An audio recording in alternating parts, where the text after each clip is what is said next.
right, today we're going to be tearing into a 2011 Honda 500. And as you can tell when I pulled this four-wheeler up on the lift here to get some service work done to it, it's got a very obnoxious engine noise. I've adjusted the valves on a separate video. Check that out. That's helped the noise substantially. Those valves were loose. And now I think we are going to need to get into that top end, at least see what that piston size is, see if that cylinder is needing bored, possibly a crankshaft noise. At first it was kind of a ticking noise, just like valves would be. That's why I started with the valve adjustment. And it's a whole lot easier than pulling that top end. And so I started with that. Like I said, it did help with the problem, but it's not all gone. It does smoke a little bit. I'm guessing we need rings, and more than likely we're going to need piston, probably the cylinder bored out, and obviously new gasket kit. So what I'm going to do first is I've already got that side cover off for when we adjusted those valves. What I'm going to do is tear into that top end now at this time, and I just wanted to show you that process. A lot of this is going to be, I'm going to be in the way for, so I'm going to do my best to try to stay out of your way while I dig into this machine, but I do need to kind of walk right up to that machine to pull this top end apart. So got the side cover off. Like I said, we're going to go ahead and pull the seat off. We can set that aside.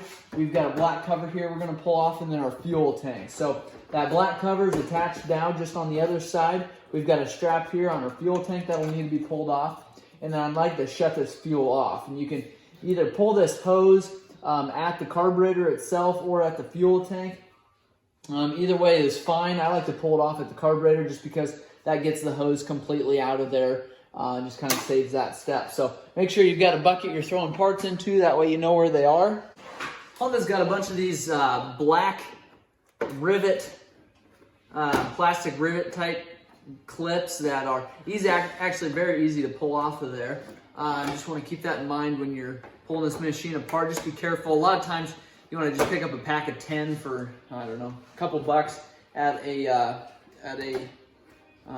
hardware store or a parts store, and that way if you lose one or you've got one that breaks, you've got a couple extra. So they're, like I said, they're cheap and good just to have around, so that when you're going back together, you can just throw a new one in if you need to. And then we've got all of those plastic clips off of there on this side. And we'll pull that rubber strap that's on this side. I'm going to pull this fuel cap here. Slide that underneath. We've got more of those tabs underneath here. This has got a little tougher location for these. So you can use a screwdriver. I like to use side dikes to pull these off. Sometimes you just can't get to them with side dikes. Got the other one off there. Now that black cover is off, we're going to set that aside. And I think we can get ready to pull this fuel tank. Oh, we got two 10mm bolts there right at the front of that fuel tank. I put a 10mm on a swivel. That'll allow us to get down in there. So this is what that looks like there. That allows us to kind of bend around some of these angles. All right, we have both of those off. I'm going to pull this fuel line. It's got a metal clip on there that will pull back off of the end of that. Then we should just be able to work that fuel line off of there. You'll have a little bit of fuel still there. What's in that line. So then we have our sensor here, our fuel level sender, and we will need to unhook that. And that's going to be right in front of that fuel tank. So you can actually pull that fuel tank back a little bit, and then you'll be able to get to that sender a little easier. So got that fuel tank pulled off now.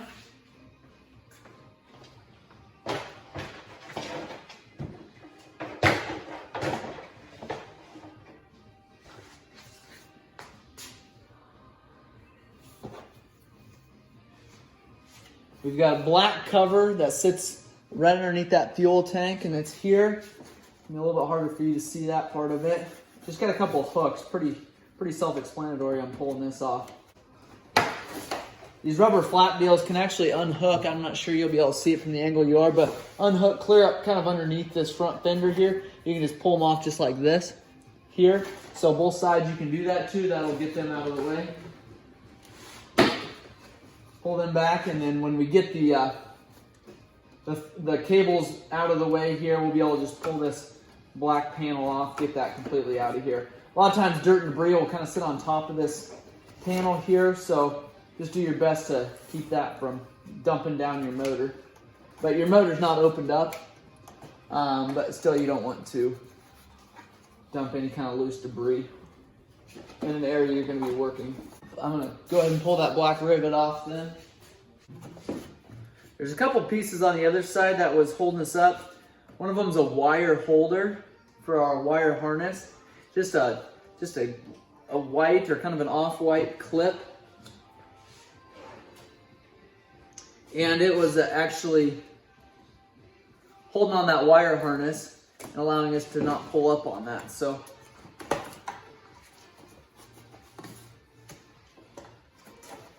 lift the cables out of the way, just being careful not to damage those or damage the area at the carburetor. So these motors are very, very easy to pull the top end. Can't say that as much on the bottom end. We'll dump that dirt out. And I'm going to just pull this duct here so that we're not working around it. I'm going to take compressed air and blow some of the debris that we've dropped around the cylinder head area before we dig deeper into it. All right, we've got 12mm bolts down here by the exhaust, attaching the exhaust header to the muffler, and then we've got 12mm bolts up here that attaches the header to the cylinder head itself. Go ahead and loosen these up. These we've already loosened up just to save a little bit of time. We had a black cover that went here. We've removed that with Allen and a 10mm bolt in the back. We'll grab a ratcheting 12mm wrench to finish removing these. And then we're going to go ahead and pull this top cover off here. Underneath here we'll find our rockers. We'll just go ahead and pull those off here in a second. Cables are still right here. They're going to be in the way quite a bit. I think we should be able to work around them. We'll just be able to pull this off the front here. All right, exhaust is off. I'm going to pull this cylinder head cover here. We've got a handful of 10mm bolts.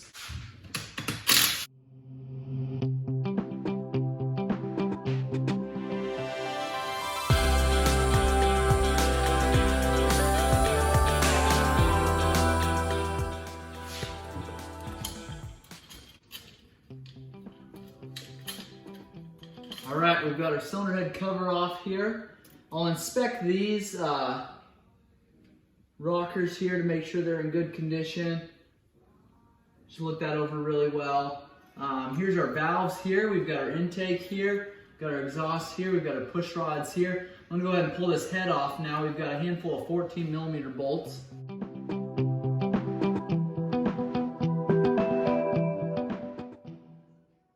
This was evidently off at one time. This was actually loose.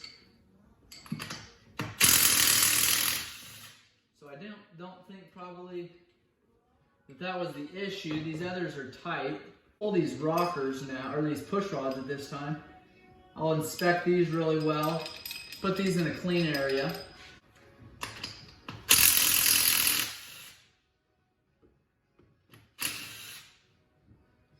And these are actually loose too, so, or that one was. I don't know what we'll see when we get down to this bottom end, or at least underneath of this cylinder head here. My guess is we've got some serious scoring, piston rings that are bad. We'll find out here in a bit. We've got a motor mount coming in from the side here. You can pull it off here, which is what I would suggest. Otherwise, you've got if you pull it off down here, actually on your cylinder head, you've got this mount here in the way. And then we've got two 10mm bolts over here.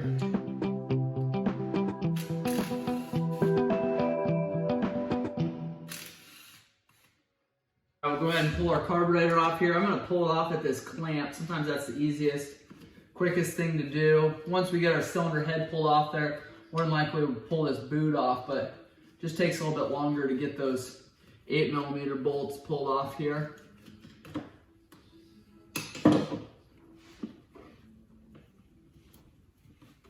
Slide this back.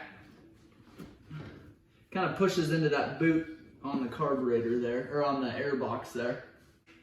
And we'll lift that head up.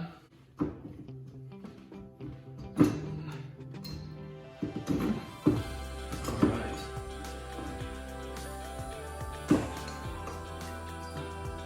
Okay, got that cylinder head off there. I'm gonna dump some oil, but there's your dome. And those actually look really, really good. So I need to inspect those valves really good.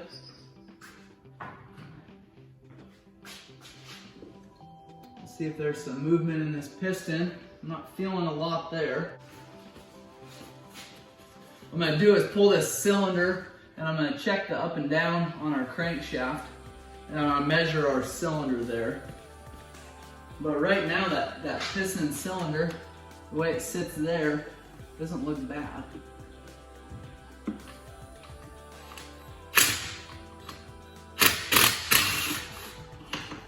One 10mm off. There's our other one. Now our cylinder's ready to come off. Kind of look around, make sure there's not going to be a lot of debris and stuff dropping down to that bottom end if you're not planning on pulling that apart. Our carburetor here pulled out of the airbox boot. This might get in the way. We might actually pull this, at least the choke cable. Throttle cable I think we can pull out of the way a little bit more, but this choke cable kind of runs right down the center of this cylinder. We've got these studs, we're gonna have to come all the way up with this cylinder. So there's the choke cables out of there.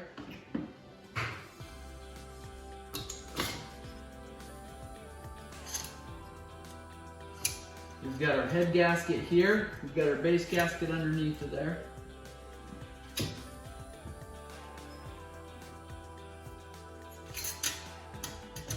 Still looking like that piston's in good condition, so I'm guessing we've got a crank issue.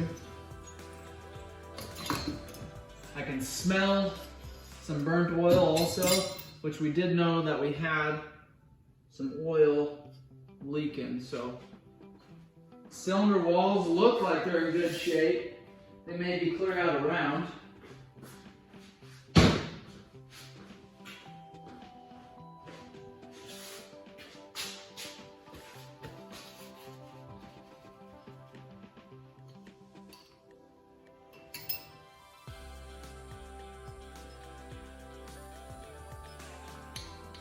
And there's our issue there. Our piston can move around all over the place.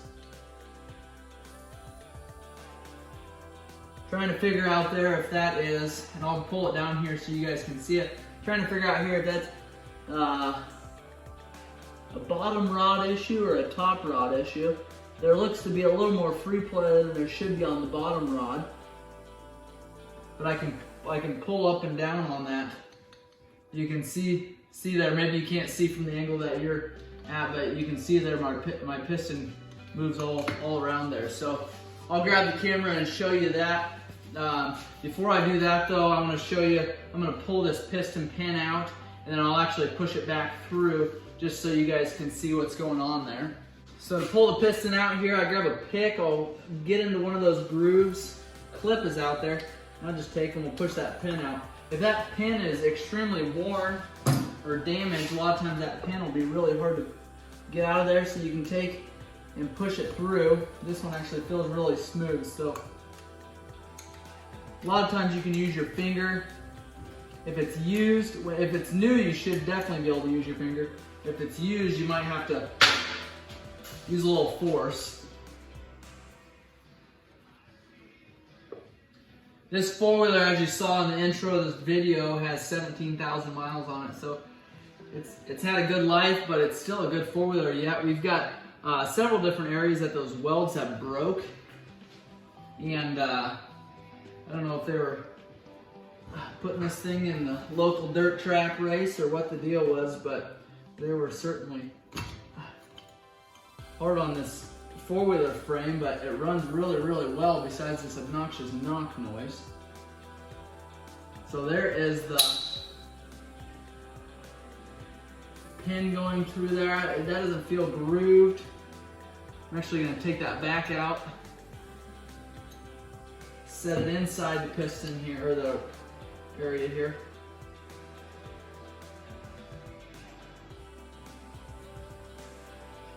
So we are going to have a rod issue. A lot of times you'll have a rod that will have some side-to-side play.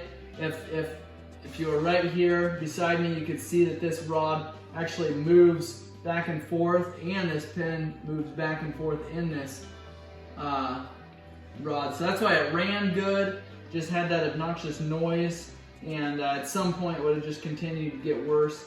And so I'm glad we looked into this. We'll have to replace the crankshaft on this one, and you can get these rods rebuilt, but Honda's parts are cheap enough to where we can just buy a new crank and save us some money rather than getting this one rebuilt. So we'll go ahead and do that. We'll get this four-wheeler rebuilt. We'll show you the process along the way. So here, I want you to see what this looks like in here. We've got this pin that, again, I said I stuck back in. It's gonna be a little challenging to do with one hand, but and maybe you won't be able to see it there, but we're able to just take and move this pin back and forth in this rod. And at the same time, I'll see how steady I can hold this camera. At the same time, that rod is twisting back and forth. You can see that there. You can see that there. So that's our issue. I think 99% of that noise was coming from the bottom here. Again, a lot of times you'll be able to get some side to side, and there's some specs in your manual on that. But where this one actually moves side to side, it's not just sliding back and forth. This is actually turning side to side. Again, a little hard to see that, but there's certainly our issues. So our piston is there. It's in good condition. We'll measure that, and more than likely it's going to be at around, just based on how that rod looks. So again, thanks for watching. Like and subscribe if this video has been helpful. We'll show you part 2 when we get that posted, and make sure you watch out for that. We'll do a rebuild video on this 2011 Honda 500. So again, thanks for watching.